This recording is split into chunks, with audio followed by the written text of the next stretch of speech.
Welcome to the Tech Egg. Don't get scrambled. Enjoy the video. You begin by creating the exam form and defining goals. Open Google Forms, pick blank form, and give it a clear title and instructions so students know timing and rules. Once done, go to Settings and enable quiz mode to assign points and allow auto-grading. Make sure you set required fields for name and ID so submissions are trackable. Also choose whether respondents can edit after submit. This determines if late fixes are allowed. Now you build the exam body and map scores.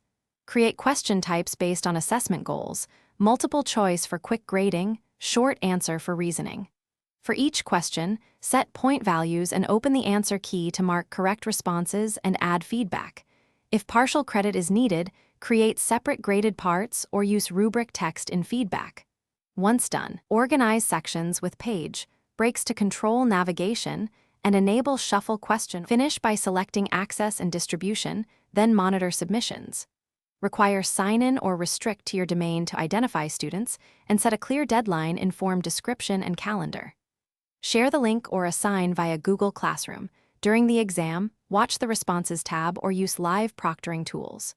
When complete, release grades immediately or review manually, export results to Sheets for analysis, and if something goes wrong, reopen settings to adjust submissions or restore a previous copy.